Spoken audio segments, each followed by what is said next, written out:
ধোপাখালী মাধ্যমিক বিদ্যালয় কচুয়া বাগেরহাট এর অনলাইন ক্লাসে সবাইকে স্বাগত। কোভিড-19 মহামারীর কারণে যেহেতু সারা বাংলাদেশে ক্লাসের পাঠদান বন্ধ, তাই আমরা এই ভিডিও ক্লাসের ব্যবস্থা করেছি। সেই ভিডিও ক্লাসের ধারাবাহিকতায় আজকে আমি তোমাদের সামনে দশম শ্রেণীর ফিনান্স ও ব্যাংকিং এর একটি ক্লাস নিব। তোমরা সবাই মনোযোগ সহকারে আমার এই ভিডিও ক্লাসটি বাড়িতে বসে দেখবে, এই আশা রেখেই শুরু করছি আজকের ক্লাস। তোমাদের বইয়ের পঞ্চম ফিনান্স ব্যাংকিং বইয়ের পঞ্চম অধ্যায়ের একটি অধ্যায় আছে মূলধন আয় ব্যয় প্রাক্কলন, অর্থাৎ এটি ইংরেজিতে বলে মূলধন বাজেটিং। সেই মূলধন বাজেটিং এর একটি পার্ট আছে, সেই পার্টটি হচ্ছে pay back period. Pay back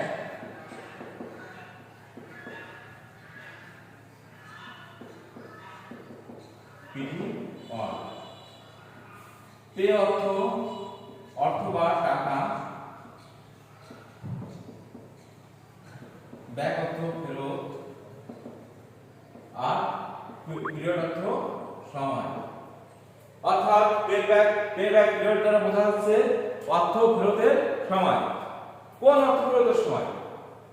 একজন ব্যবসায়ী যে টাকা ব্যবসা প্রতিষ্ঠানে বিনিয়োগ করে, সেই বিনিয়োগিত অর্থ ফেরতের সময়কে বলা হয় পে ব্যাক পিরিয়ড। তাহলে পে ব্যাক পিরিয়ড দ্বারা কি নির্ণয় করা হয়?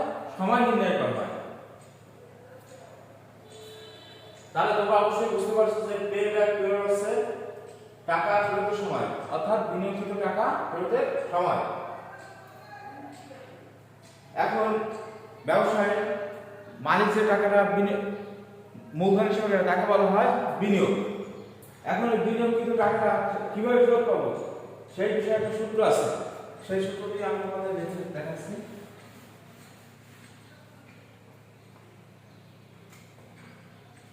ব্যবসা প্রতিষ্ঠানের মালিক প্রত্যেক বছরে যে টাকাটা পায়, সেই টাকাটাকে বলা হয় বার্ষিক নগদ আন্তঃপ্রবাহ।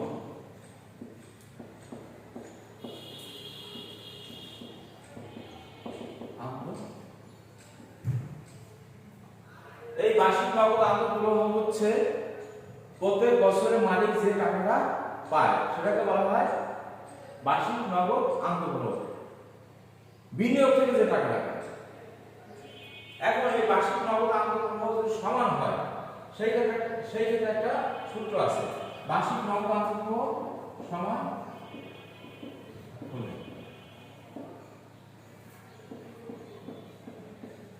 এক্ষেত্রে এই সূত্রটি হচ্ছে পে ব্যাক পিরিয়ড সমান বিনিয়োগ ভাগ বার্ষিক নগদ।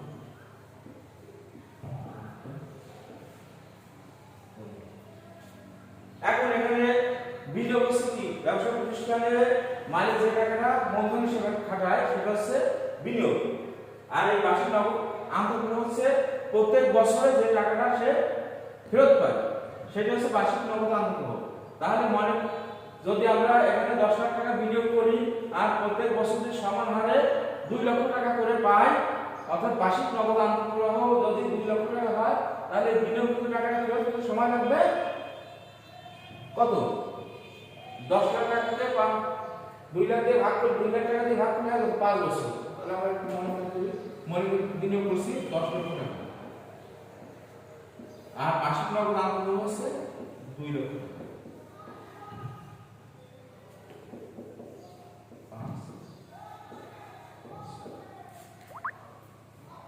তাহলে পে ব্যাক পিরিয়ডে যদি বার্ষিক নগদ আন্তঃপ্রবাহ সমান হয়, তাহলে আমরা এই সূত্রটি প্রয়োগ করব, পে ব্যাক পিরিয়ড সমান বিনিয়োগ ভাগ বার্ষিক নগদ আন্তঃপ্রবাহ।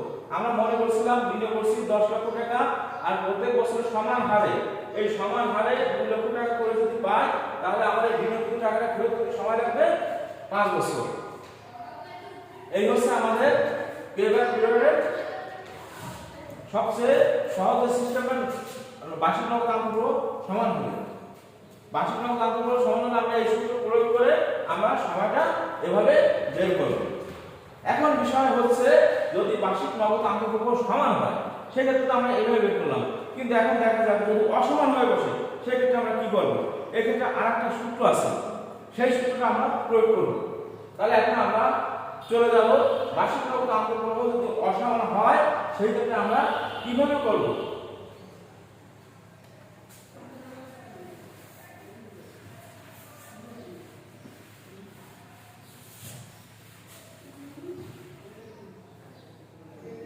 মনে করি আমরা একটা উদাহরণের সাহায্যে একটা মিস্টার এক্স তার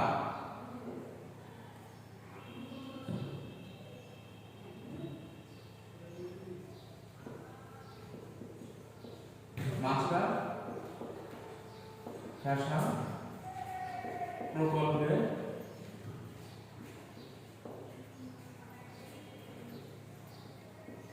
5 লক্ষ টাকা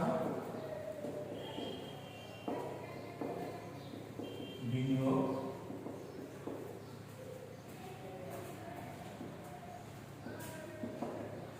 করেন। মিস্টার এক্স তার মাস্টার শাসনের প্রকল্পে 5 লক্ষ টাকা বিনিয়োগ করে।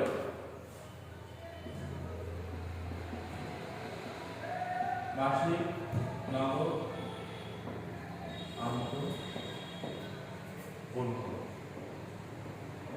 প্রথম বছরে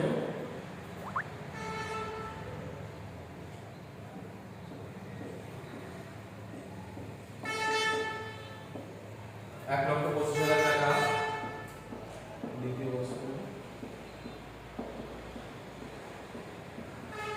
2,50,000 টাকা,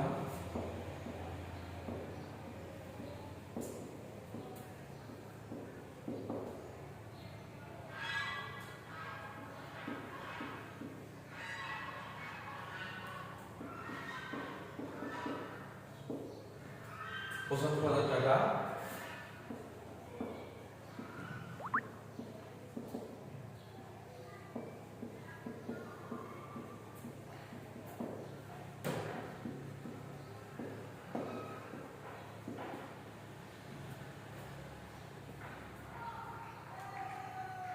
আগের অঙ্কটা আমরা করেছি বার্ষিক নগদ আন্তঃপ্রবাহ সেক্ষেত্রে সমান ছিল, কিন্তু এখন আমরা দেখতে পাচ্ছি যে প্রথম বছর পাইছে সে 1,25,000 টাকা, দ্বিতীয় বছরে পেয়েছে 2,50,000 টাকা, তৃতীয় বছর পেয়েছে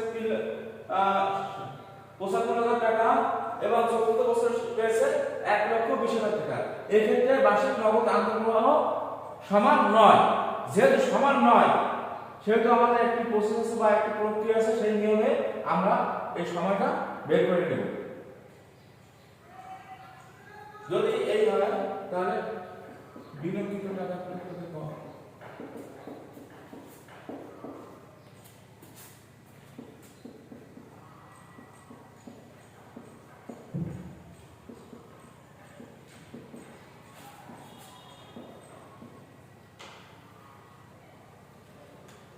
যেহেতু এখানে বার্ষিক নগদ আন্তঃপ্রবাহগুলো সবগুলোই অসমান আছে সেক্ষেত্রে আমরা নিম্নের শর্ত অনুসরণ করে আমরা সময়টা নির্ণয় করব। যেহেতু আমাদের এখন এটা মুছে ফেলতে হবে তাই আমার টাকাগুলো একটু এই পাশে লিখে রাখি।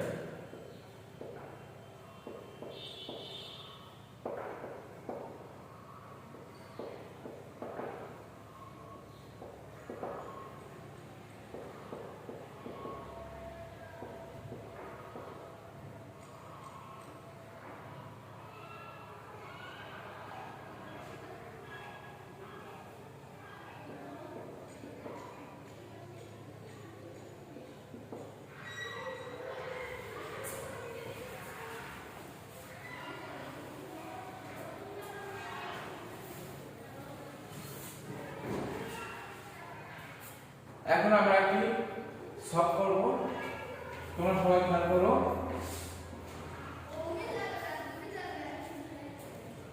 আমরা এখন এইভাবে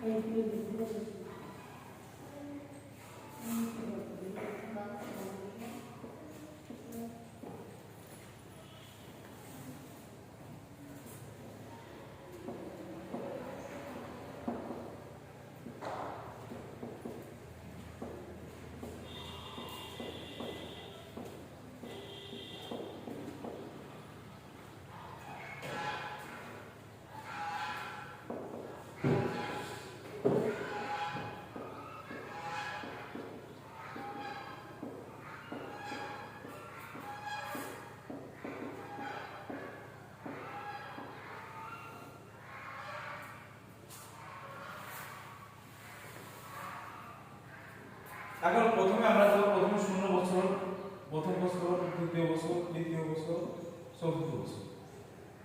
তাহলে মিস্টার এক্স মাস্টার প্রকল্পে বিনিয়োগ করেছিল 5 লক্ষ টাকা, লিখলাম 5 লক্ষ টাকা।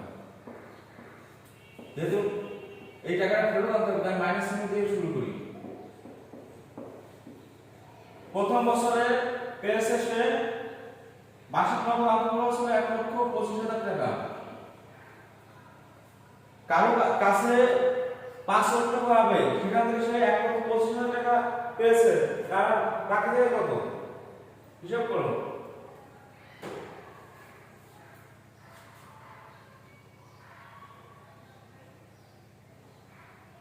$3,75,000 টাকা।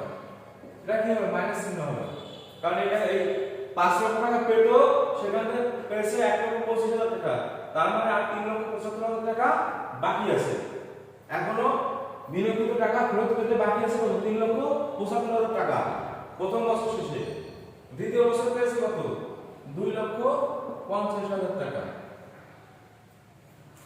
দ্বিতীয় বছরে 2,50,000 টাকা পায়, তাহলে তার আর বাকি থাকে কত? 1,25,000 টাকা। 1,25,000 টাকা তার এখনো বাকি আছে দ্বিতীয় বছর শেষে। তৃতীয় বছরে পেয়েছে 75,000 টাকা, তাহলে তার বাকি আছে কত? 1,25,000 টাকা বাকি আছে, সেখানে যদি 75,000 টাকা পায়, এখন 50,000 টাকা বাকি। চতুর্থ বছরে পেয়েছে 1,20,000 টাকা, তাহলে সে তৃতীয় বছর শেষে বাকি ছিল 50,000 টাকা, সেখান থেকে তুমি 50,000 টাকা নিয়ে নাও, থাকে কত? 70,000 টাকা। এই 70,000 টাকা কি প্লাস ফিগার? দেখা যাচ্ছে এই 70,000 টাকা হচ্ছে প্লাস ফিগার।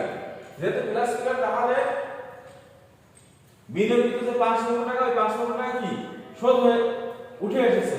উঠে আসার পর তার আরো 70,000 টাকা এক্সট্রা রয়েছে। তাহলে এই ক্ষেত্রে আমরা এই সূত্রটা প্রয়োগ করতে পারি, পেব্যাক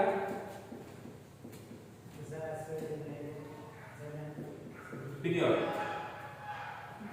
যেহেতু তোমাদের আমরা একটু স্মরণ করাই দিই, বার্ষিক নগদ আন্তর্জাতিক সমান থাকলে কোনো সমস্যা ছিল না, ডাইরেক্ট আমরা বিনিয়োগকে বার্ষিক নগদ আন্তর্জাতিক দ্বারা ভাগ করে বের করে নিচ্ছি। কিন্তু যেহেতু এখানে বার্ষিক নগদ আন্তর্জাতিক অসমান, সেই ক্ষেত্রে আমাদের এই সিস্টেমে সময়টা বের করতে হবে।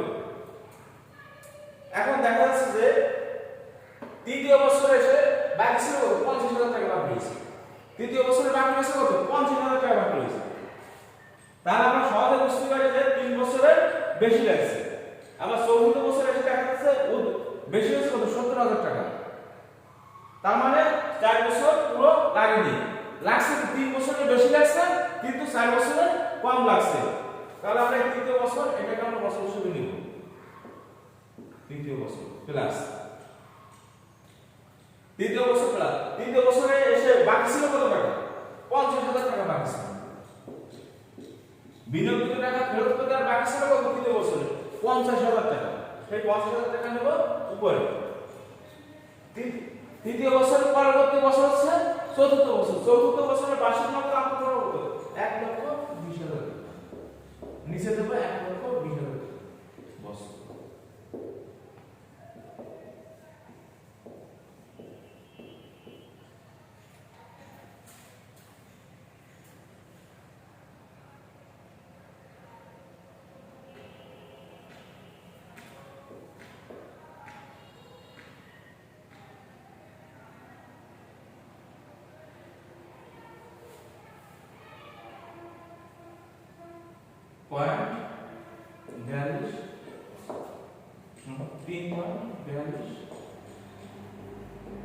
তাহলে আমরা এখন সহজে বুঝতে পারছি যে আমাদের এই 5 লক্ষ টাকা বিনিয়োগ করেছিলাম বাসা প্রকল্পে, সেখান থেকে যদি এই বার্ষিক নগদ অঙ্ক অসমানভাবে আমরা পাই, সেই ক্ষেত্রে আমার এই 5 লক্ষ টাকা বিনিয়োগকৃত 5 লক্ষ টাকা ফেরত পেতে সময় লাগবে 3.42 বছর।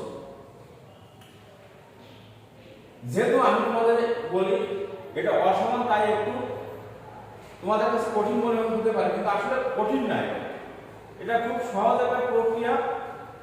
এই প্রক্রিয়ায় আমরা একদম নিট সময় কিন্তু আমরা নির্ণয় করতে পারবো। আর যদি ওই বার্ষিক নগদ অঙ্ক সমান হয় তাহলে তো ওইভাবে একটা সূত্র ব্যবহার করে করা যায়।